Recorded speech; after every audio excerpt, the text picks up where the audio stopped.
नमस्कार दोस्तों। आज आज हमारी स्काउट गाइड की एक दिन की कार्यशाला है। तो उसके लिए मुझे अपने ऑफिस नहीं जा कर के कार्यशाला में प्रेजेंट होने जाना है। तो मैं अपने डेली रूटीन के हिसाब से वहाँ जा रही हूँ। जब मैं कार्यशाला में पहुँची तो देखा कि बहुत ही कम लोग आए थे। तो और सरस्वती पूजन और उनके सबके लिए फूल रखे हुए थे। तो एक फूल नीचे गिर गया था, तो मैंने अब उठा लिया उसको और मैं बैठ के बस सब लोग वेट कर रहे थे। कई सारे लोग थे जो यूनिफॉर्म में आए थे और कुछ लोग थे जो यूनिफॉर्म में नहीं आए थे, क्योंकि वो उनको अचानक ही पता चला था, तो वो अपनी यूनिफॉर्म कैरी नहीं करके ले पाए। कुछ हमारे साथ में बहुत बड़े बड़े महान अनुभव रखने वाले लोग साथ में थे। हमारे साथ बहुत बड़े बड़े स्काउट के हमारे साथ कार्यशाला में हमारे स्काउट के मास्टर और साथ में बहुत ही एक्सपीरियंस्ड जो स्काउट मास्टर थे वो भी आए हुए थे। और बहुत सभी गाइड्स वहाँ पर प्रेजेंट थे जो अपने अपने स्कूल्स में बेटर एक्सपेरिमेंट कर रहे थे। अपने स्कूल के बच्चों को आगे बढ़ाने के लिए बहुत अच्छा प्रयास कर रहे थे। सबने अपने परिचय के दौरान अपना जो भी उनका काम उन्होंने पूरे साल भर का किया उसके बारे में उन्होंने छोटी योजना के रूप में बताया। और जैसे जान करके हम लोगों ने भी कुछ सीखा नया, और हमने भी जो भी अब तक किए उन सब के बारे में अपने विचार प्रकट किए। मतलब आगे हम लोग क्या नया कर सकते हैं उसके बारे में भी डिस्कस किया हमने। तो वैसे तो बहुत सारे लोगों को आना था, लेकिन अभी क्या है कि एजुकेशन डिपार्टमेंट में बहुत सारी चेकिंग चल रही है। मतलब गवर्नमेंट की तरफ से बहुत सारे क्योंकि तो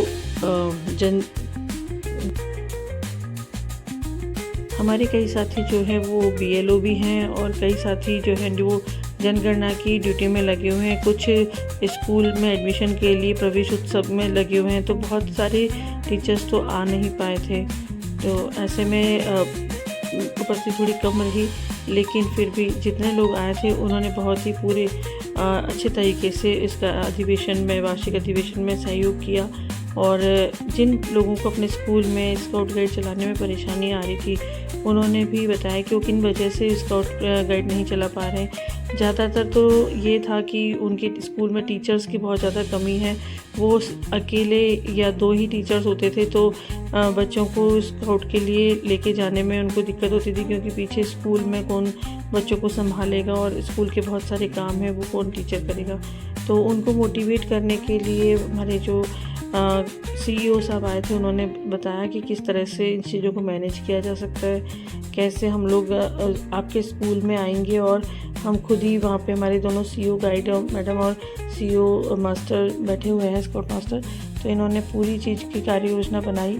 वार्षिक अधिवेशन में यही होता है कि पहले तो आपने साल भर में जो भी काम किए उनकी रूपरेखा को दिखाना होता है। उसके बाद में बेटर कार्य योजना को दिखाना होता है कि किस तरह से कार्य योजना को आगे बढ़ाया जा सकता है, क्या क्या प्रयास किए जाने चाहिए। इन्होंने बहुत अच्छा हमारे को बताया, और आगे आने वाले जो कैंप हैं उनकी भी जानकारी दी।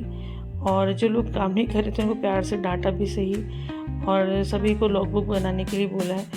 तो अभी जिन बच्चों को कई सारे बच्चों को तो राज्यपाल पुरस्कार हम लोगों ने करवा दिया। तो उसके लिए भी सर्टिफिकेट्स वगैरह हम टीचर्स को दिए गए, ताकि हम बच्चों में उनको बांट सकें और उनको और ज़्यादा मोटिवेशन कर सकें। साथ ही जो बच्चे बोर्ड में 10th 12th और 8th बोर्ड में 90 अबव % लेके आए हैं, और 10th में 80% के ऊपर जिनके मार्क्स आए हैं गर्ल्स के, उन सबको एक इनाम राशि देकर के सम्मानित किया जाना है। तो उसके लिए भी ये योजना बनाई गई कि उनको किस तरह से कहाँ पर किया जाएगा। तो उसके लिए कोर कमेटी बनाई गई है कि कौन सी कमेटी कौन सा काम करेगी। स्कूल के बच्चों को सिलेक्ट करके उनको वहाँ तक उनके इनाम पहुँचाए जाएंगे या कहीं और उनको बुला करके दिया जाएगा। ये सब कार्यक्रम की रूपरेखा में शामिल किया था। आगे भी और स्कूल में क्या नए प्रयास, क्योंकि पुराने पैटर्न पर चलना तो अब थोड़ा बोरियत लगता है, तो नए के लिए क्या प्रयास होने चाहिए। इससे बहुत अच्छी बातें इन्होंने बताई। अभी जो समर वेकेशन आएगा इसमें अभिरुचि कैंप लगाए जाएंगे, तो कौन से टीचर्स की कहाँ पे ड्यूटी रहेगी वो भी अभी से ही एक रूपरेखा तैयार कर दी गई है।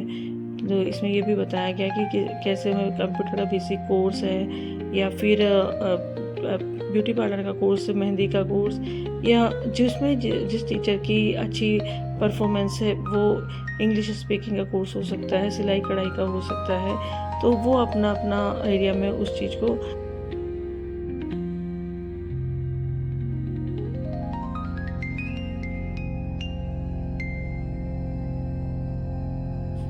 तो दोस्तों, मैं इसी के साथ आज के अपने YouTube चैनल को यहीं समाप्त करती हूँ और अपनी वाणी को विराम देती हूँ।